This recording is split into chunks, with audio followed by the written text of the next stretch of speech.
அனைவருக்கும் இனிய வணக்கம். நான் உங்கள் மதுரை ராமகிருஷ்ணன். இந்த வாழ்க்கையை நல்ல சிந்திப்பதன் மூலமாக, நல்ல தெளிவான ஒரு பார்வையின் மூலமாக, நம் கூட வாழக்கூடிய நம் வாழ்க்கை துணையை புரிந்து கொள்வதன் மூலமாக, அவர்களை நேசிப்பதன் மூலமாக, ஒரு காதலின் மூலமாக, மகிழ்ச்சியின் மூலமாக, வார்த்தைகளின் மூலமாக, பார்வையின் மூலமாக, சிந்திப்பதன் மூலமாக, புன்னகையின் மூலமாக இந்த நாளை இனிய நாளாக மாற்றிவிட மாட்டோமா என்கிற ஒரு மிகப்பெரிய முயற்சி தான் இந்த நிகழ்ச்சியினுடைய மாபெரும் நோக்கம்னே சொல்லலாம். அது என்ன சார்? வாழ்க்கை துணையோடு சிந்திப்பதுன்னா, இன்னைக்கு ஞாயிற்றுக்கிழமை கூட குடும்ப நல நீதிமன்றம் இயங்கும் என்று சொல்லக்கூடிய அளவில் இன்றைய குடும்பங்களினுடைய நிலை மாறிக்கொண்டே வருது. கரெக்டா? மூட் ஸ்விங் அப்படின்றாங்க. இந்த மூட் ஸ்விங்ன்ற வார்த்தை இன்னைக்கு ரொம்ப பிரபலமாய்க்கொண்டே வருது. கணவனும் மனைவியும் சாதாரண சின்ன சின்ன பிரச்சனைகளுக்காக இன்றைக்கு குடும்பங்கள் பெரிய பெரிய முடிவுகள் எடுக்கக்கூடிய நிலைக்கு நம்ம வந்துகிட்டே இருக்கோம். சிந்திக்க தெரிந்த 2 பேர் இருக்கக்கூடிய ஒரு வீட்டில் எப்பயுமே பிரச்சனைகள் இருந்துகிட்டே தான் இருக்கும் இல்லையா? ஒருவரினுடைய கருத்து இன்னொருவருக்கு சரியாக இருக்க வேண்டும் என்கிற அவசியமே இல்லை. முரண்பாடுகளின் உடன்பாடு இந்த திருமணம் தான். யாரோ ஒருத்தரை காயப்படுத்தி கொண்டே இருக்கக்கூடிய சூழ்நிலைக்கு நம்ம மாறிக்கிட்டே வரோம். இனி ஒரு 20 வருடம் கழித்து 25 வருடம் கழித்து இந்த திருமணம்ன்ற ஒரு பந்தம் இருக்குமானா அது பெரிய கேள்விக்குறியாக இருக்குன்றாங்க. இன்றைக்கு இருக்கிற தலைமுறையினரே நாங்கள் ஏன் திருமணம் பண்ணிக்கணும்னு கேட்குறாங்க. ஏன் லிவிங் டுகெதர் இருந்து நாங்கள் பிரிந்து போகக்கூடாதுன்னு கேட்குறாங்க. இப்படியான பல விஷயங்கள் வந்து கொண்டே இருக்கு. இந்த திருமணத்தை பற்றிய புரிதல்கள் வந்து கொண்டே இருக்கு. ஒரு ஆணும் ஒரு பெண்ணும் காதலிக்கும் போது கூட விட்டு கொடுத்தல் இருந்தால் மட்டும்தான் அந்த காதலே நீண்ட நாட்கள் நடந்து கொண்டே போக முடியும். சார், இந்த மூட் ஸ்விங் இந்த வார்த்தைகள்லாம் இன்றைக்கி புதுசாக கேள்விப்பட்டுட்டே இருக்கோம்ல. ஒரு காலகட்டத்திலலாம் பார்த்தீங்கன்னா வீட்டு பக்கத்துலேயே ஒரு 10-15 குடும்பங்கள் எல்லாரும் ஒன்று கூடி வாழ்ந்தாங்க. அட்டாச்சு ஃபேமிலியாக, அதெல்லாம் சொல்கிறாங்கல்ல, ஜாயின்ட் ஃபேமிலியாக அப்படிலாம் இருந்தாங்க. ஜாயின்ட் ஃபேமிலியாக இருந்தாங்க. ஒருத்தருடைய மனக்குமுறல்களை இன்னொருத்தர்கிட்ட சொல்ல முடியும். ஓரகத்திகள்னு வாங்க. ஓரகத்தி என்னன்னா அண்ணனுடைய மனைவி, தம்பியினுடைய மனைவி, இப்படியெல்லாம் ஓரகத்திகள் இருப்பாங்கல்ல, அவங்க கிட்டலாம் பேசுவாங்க. இப்படியாக மனக்குமுறல்களை சொல்ல முடிஞ்சது. இன்னைக்கு அதுவுமே கிடையாது. யாரும் பக்கத்து வீட்டுக்காரங்க கிட்ட பேசுறது கிடையாது. தன்னுடைய மனக்குமுறல்களை அவங்களால பகிர்ந்து கொள்ள முடியலை. அதுவும் இந்த சமூக வலைதளங்கள் வந்ததுக்கப்புறம் வீட்டில் ஏதாவது ஒரு பிரச்சனைனா அதை உடனே ஸ்டேட்டஸில் போட்டு ஊருக்கே சொல்கிறது, தன்னை மேலும் காயப்படுத்திக்கிறது, இப்படியான பல விஷயங்கள் காயப்படுத்தி கொண்டே வர்றது. சார், ஒரு காதலில் 2 பேர் காதலிச்சாங்க. அந்த பையனை அந்த பொண்ணு எப்போ பார்த்தாலும் ஏதோ ஒரு வகையில் காயப்படுத்திக்கிட்டே இருப்பாள். நீ சொன்ன நேரத்துக்கு வரமாட்ற, எனக்காக நேரம் செலவழிக்க மாட்ற, நீ ஃபோன் எடுத்தாக்கா ஐ லவ் யூ சொல்ல மாட்ற, ஏதோ ஒரு வகையில் அந்த காதலி வந்து அந்த பையனை காயப்படுத்திக்கிட்டே இருப்பாள். நீ என்னை காதலிக்கவே இல்லை, நம்ம வந்து பிரேக்கப், லெட்ஸ் பிரேக்கப் எப்பயுமே சொல்லக்கூடிய வார்த்தை, லெட்ஸ் பிரேக். சார், ஒரு கட்டத்தில் 1 வருஷம் கழித்து அந்த பொண்ணு ஏதோ ரொம்ப காயப்படுத்திட்டு, இனிமேல் நான் உன்னை காதலிக்கவே முடியாது, பிரேக்கப்ன்ட்டு அந்த பொண்ணு போயிட்டான். அவ்வளோதான். இவனாலும் என்னெல்லாமோ சொல்லி பார்த்தான், என்னெல்லாமோ விட்டு கொடுத்து பார்த்தா, இவனாலையும் முடியலை. பிரேக்கப்னு 2 பேர் பிரிஞ்சுட்டாங்க. 3 மாதம் ஆச்சு. அந்த பொண்ணுக்கு உண்மையிலேயே இந்த பையனுடைய வாழ்க்கை முறை புரிஞ்சது. உண்மையிலேயே அவளுக்கும் வாழ்க்கை புரிஞ்சது. இந்த பையன் தன்னை எவ்வளோ தூரம் நேசிச்சிருக்கான்னு புரிஞ்சுக்கிறதுக்கு அந்த 3 மாத காலம், அந்த அவகாசம் தேவைப்பட்டது. அழகான 3 மாதம் முடிஞ்சதுக்கப்புறம் இவளுக்கே ஒரு குற்ற உணர்வு வந்துச்சு. அந்த பையன் நம்மளை எப்படி பார்த்துக்கிட்டான், அந்த பையன் நம்ம மீது எவ்வளோ அன்பு கொண்டு இருந்தான், நாம தான் புரிஞ்சுக்காமல் போயிட்டோம், நாம் ஏன் திரும்ப போய் அவனோட பேசக்கூடாதுன்னு அவனுக்கு ஃபோன் பண்ணி நேரில் போய் சந்திச்சு, என்னை மன்னிச்சிரு, என்னை நீ ஏற்றுக்க முடியுமா, நான் தான் தப்பு பண்ணிட்டேன், என்னை நீ ஏற்றுக்க முடியுமா. அவன் சொன்னான், 1 வருஷமாக நீ என்னை எவ்வளவு காயப்படுத்தின, எவ்வளவு வார்த்தைகளில் சுட்ட, எவ்வளவு பிரச்சனைகள் பண்ண, அவ்வளவு பிரச்சனை பண்ணி பிரிஞ்சு போன ஒருத்தியை திரும்ப முட்டாள் தான் ஏற்றுப்பான். அவன் சொன்னான், திரும்ப முட்டாள் தான் ஏற்றுப்பான். நான் உன்னை ஏற்றுப்பேன்னு நினைக்கிறியா, முட்டாள் தான் ஏற்றுப்பான் அப்படின்னா. அந்த பொண்ணு எதுவுமே சொல்ல முடியாமல் தான் பண்ண தவற நினச்சி கூனி குறுகி போய் அந்த இடத்த விட்டு எந்திரிச்சு போனான். இப்போ இவன் சொன்னான், ஆனால் நான் உன் விஷயத்தில் முட்டாளாக இருக்கத்தான் ஆசைப்பட்றேன், நான் உன் விஷயத்தில் அறிவாளியாக இருக்கணும்னு ஆசைப்படலை, முட்டாளாக இருக்க வேண்டும் தான் ஆசைப்படுறேன், நான் உன்னை ஏற்றுக்கொள்வேன்னா. சார், காதலில் இதுதான் சார் ரொம்ப ரொம்ப முக்கியம். கணவன் மனைவிக்குள்ளே இதுதான் சார் ரொம்ப ரொம்ப முக்கியம். தான் ஒரு முட்டாளாக இருந்து மற்றவர்கள் செய்யக்கூடிய தவறுகளை ஏற்றுக்கொள்ளும் போது தான் அந்த உறவு நீடிச்சு போகும். நம்ம அறிவாளின்னு ஒவ்வொரு முறையும் நிரூபிக்க உறவுகளுக்குள் பிளவுகள் வந்து கொண்டே இருக்கும். ரொம்ப ரிஜிடாக இருக்க முடியாது சார். புத்தர் தன்னுடைய சீடர்களுக்கு பாடம் நடத்தும் போது என்ன பண்ணுவார்னா, எப்பயுமே டெமான்ஸ்ட்ரேஷன் பண்ணுவார். ஒரு பட்டு துணி எடுத்துகிட்டு போனார். அதில் முடிச்சுகளை போட்டார், நல்ல முடிச்சுகள் போட்டார். முடிச்சை போட்டு கிட்டக்கு எல்லாரையும் கூப்பிட்டு, இந்த முடிச்சுகளை எப்படி அவுக்கிறேன் பாருங்கன்னு அந்த துணியை இறுக்கி பிடிச்சிக்கிட்டு அவுத்தார். அப்போ ஒரு சீடன் சொன்னான், சார், அப்படி பிடிச்சி குருவே, அப்படி பிடிச்சி நீங்கள் கலட்டவே முடியாது, அந்த முடிச்சுகளை அவுக்கவே முடியாது, இறுக்கி பிடிச்சிங்கன்னா முடிச்சுகள் இன்னும் கொஞ்சம் இறுக்காம ஆகுமே தவிர அதை கலட்ட முடியாது. கொஞ்சம் தளர்த்துங்க, கொஞ்சம் துணியை தளர்த்துனீங்கன்னா தான் அந்த முடிச்சை கலட்ட முடியும், கொஞ்சம் தளர்த்துங்கன்னார்.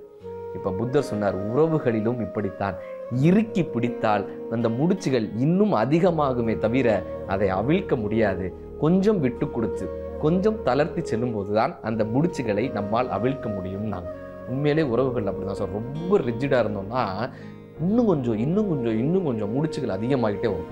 நான் சொல்கிறத நீ கேளு, நான் தான் அறிவாளி தெரியுமா. சில மனைவிமார்கள்லாம் பார்த்தீங்கன்னா கணவனை குழந்தை மாதிரி ட்ரீட் பண்ணுவாங்க. இவங்க அம்மா மாதிரி குழந்தை மாதிரி ட்ரீட் பண்ணுவாங்க. உங்களுக்கு இதெல்லாம் தெரியாது, உங்களுக்கு இதெல்லாம் தெரியாது, இதைத்தான் நீங்கள் பண்ணணும்னு இன்ஸ்ட்ரக்ஷன் கொடுத்துக்கிட்டே இருப்பாங்க. இவர் மேலே தப்பு சொல்லிக்கிட்டே இருப்பாங்க. பேரண்டிங்காக இருந்துக்கிட்டே இருப்பாங்க.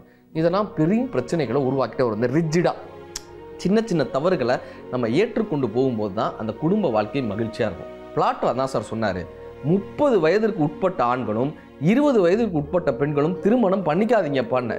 பிளாட்டோவினுடைய அருமையான ஒரு வார்த்தை சார். இந்த திருமண பந்தத்தை சொல்கிறதுக்காகவே அழகான ஒரு கதை சொல்லுவாங்க. பென்சிலும் ரப்பரும் ஒரு முறை பேசிச்சான். இப்போ இந்த ரப்பர்கிட்ட பென்சில் கேட்டிருக்கு, நான் தானே தவறு பண்ணுறேன், நான் என்னெல்லாமோ தவறு பண்ணிட்டு போயிடுறேன், ஆனால் நீ அந்த தவறை ஃபுல்லாக திருத்திக்கிட்டே வர்ற, நீ திருத்துறதுனால நீ அழிஞ்சு போயிடுறியே. ரப்பர் தேஞ்சிக்கிட்டே வரும். நான் தவறு பண்ணிட்டு போயிடுறேன், இந்த தவறை நீ திருத்துறதுக்காக ஒவ்வொரு முறையும் உன்னை நீ அர்ப்பணிக்கிறியே, இதுக்காக நீ வருத்தப்பட்டது இல்லையான்னு. இந்த ரப்பர் சொல்லிச்சு, நான் இதுக்காக ஒரு நாள் கூட வருத்தப்பட்டதே இல்லை, ஆனால் உன்னுடைய தவறுகள் திருத்தப்பட்டதே நினச்சி நான் சந்தோஷப்படுறேன்னு அந்த ரப்பர் சொல்லிச்சு. இந்த சாக்ரிஃபைஸ் இருக்குல்ல சார், இந்த இடம் இருக்குல்ல, இதுதான் குடும்பத்தை வளர்க்கும்.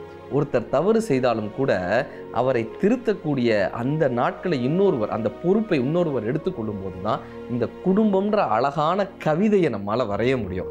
நான் ஏன் அவனை கொண்டு போய் திருத்தணும், நான் ஏன் இந்த குடும்பத்துக்காக சாக்ரிஃபைஸ் பண்ணணும், நான் ஏன் இவங்களுக்காக உழைக்கணும், நான் ஏன் இவங்களுக்காக பண்ணணும்னு நினச்சோன்னா குடும்பம்ன்ற கவிதை வரவே வராது சார். இந்திரா காந்தி அம்மையார் ரொம்ப அழகாக சொன்னாங்க, மனிதர்கள் தங்கள் உரிமைகளை நினைவில் வைத்துக்கொண்டு கடமைகளை மறந்து விடுகிறார்கள்.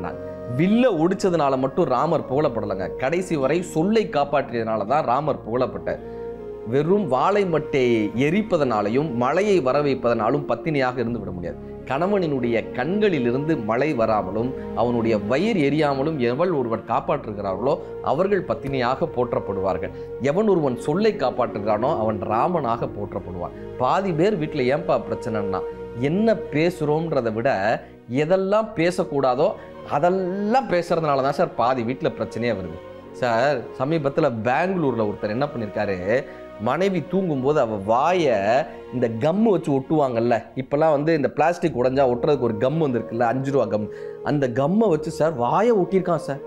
இன்னொருத்தர் ஸ்டாப்லர் அடிச்சிருக்கான் சார். போலீஸ் கேஸாக அவனை உள்ளர பிடிச்சி வச்சுட்டாங்க. இருந்தாலும் ஸ்டாப்லர் அடிச்சிருக்கான் சார்.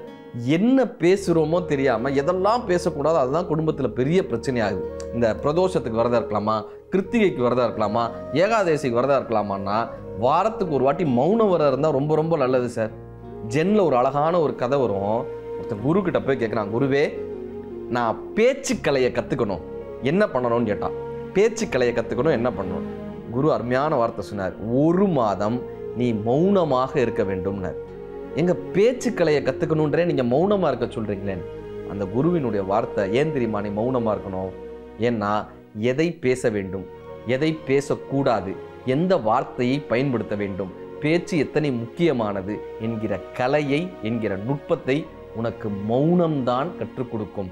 மௌனத்தை பழகினால்தான் சரியான பேச்சை கற்றுக்கொள்ள முடியும்னு அந்த குரு கற்றுக் கொடுக்குறாரு. குடும்பத்தில் சண்டை வரும்போது மௌனத்தை பழகக்கூடியவர்கள் அந்த சண்டையிலிருந்தும் குடும்பத்தையும் காப்பாற்றுகிறாங்கன்னு அர்த்தம். ஒரு அம்மா பெரிய சாமியார்கிட்ட போய் சொன்னாங்க, எப்போ பார்த்தாலும் எங்கள் வீட்டில் சண்டை வந்துக்கிட்டே இருக்குங்க, எப்போ பார்த்தாலும் ஏதாவது ஒரு பிரச்சனை வந்துக்கிட்டே இருக்கு, என்ன பண்ணணும்னு. உடனே அவர் சொன்னார், ஒரு கமண்டலத்தை எடுத்து அந்த தண்ணீரில் ஏதோ மந்திரம்லாம் சொன்னார். அப்புறம் 2 துளசியை போட்டார். அப்புறம் ஒரு மூலிகை பொடியெல்லாம் போட்டு நல்லா கலக்கி அதில் ஏதோ மந்திர உச்சாடனெல்லாம் பண்ணி, இது மந்திரத்தால் மந்திரித்த தண்ணி, உனக்கும் வீட்டுக்காரருக்கும் நடுவில் சண்டை வரும்போது நீ 1/2 டம்ளர் தண்ணியை வாயில் ஊற்றிக்கணும், அவர் 1/2 டம்ளர் தண்ணீரை வாயில் ஊற்றிக்கணும். இந்த மந்திர உச்சாடனம் பண்ண தண்ணீரை 2 பேரும் வாயில் ஊற்றிக்கணும். முழுங்கக்கூடாது, துப்பவும் கூடாது, வாயிலே அது இருக்கணும். கரெக்டாக 1/2 மணி நேரம் இருந்துச்சுன்னா பிரச்சனை தீர்ந்துருன்னார். இந்த அம்மா கும்பிட்டு தண்ணியை வாங்கிட்டு போனாங்க சார். 1 வருஷம் கழிச்சு ஓடி வந்தாங்க, எங்க வீட்டுல எந்த சண்டையும் வர்றதில்லைங்க, எங்க வீட்டுல எந்த பிரச்சனையும் வர்றதில்லைங்க, ஆனா அந்த தண்ணி தீர்ந்து போயிடுச்சு. எப்போ சண்டை வந்தாலும் நாங்கள் அந்த 2 பேரும் வாயில ஊத்திப்போம், ஆனா அந்த தண்ணி தீர்ந்து போயிடுச்சு, எங்களுக்கு திரும்ப மந்திரிச்சு ஒரு தண்ணி தர முடியுமான்னு. இப்ப அந்த குரு சிரிச்சாரு. அது இன்னும் மந்திரிச்ச தண்ணிலாம் கிடையாது, எந்த மந்திரமும் அதுல வேலை செய்யல. நீங்க சண்டை வரும்போது தேவையில்லாத விஷயங்கள் பேசுறீங்களா, சாதாரண தண்ணீரை வாயில ஊத்திட்டு அமைதியா இருந்தாலே, அதை குடிக்காமலும் துப்பாமலும் இருந்தா நீங்க பேச மாட்டீங்க, தேவையில்லாத வார்த்தைகளை விட மாட்டீங்க, தேவையில்லாத சொற்களை பயன்படுத்த மாட்டீங்க. அதனால தான் சண்டைகள் தவிர்க்கப்பட்டதை தவிர மந்திரத்தால தவிர்க்கப்படலான்னாராம். இப்போ வீட்டில் பிரச்சனைகள் தீரணும்னா வார்த்தைகள், சரியான வார்த்தைகள் பயன்படுத்தணும். நல்ல வார்த்தைகள் பயன்படுத்துவதற்கு நல்ல எண்ணங்கள் வேணும். ஒருவர் மீது ஒருவர் அன்பு கொண்டு வாழ வேண்டும். அவர்களுக்கும் சிந்திப்பதற்கான எல்லா வகையான வாய்ப்புகளும் உண்டுன்றதை இன்னொருவர் புரிந்து கொண்டால் வாழ்க்கை இன்பகரமான ஒரு வாழ்க்கையாக இருக்கும். நம் குடும்பம் பிறருக்கு உதாரணமாக இருக்கும். நன்றி, வணக்கம்.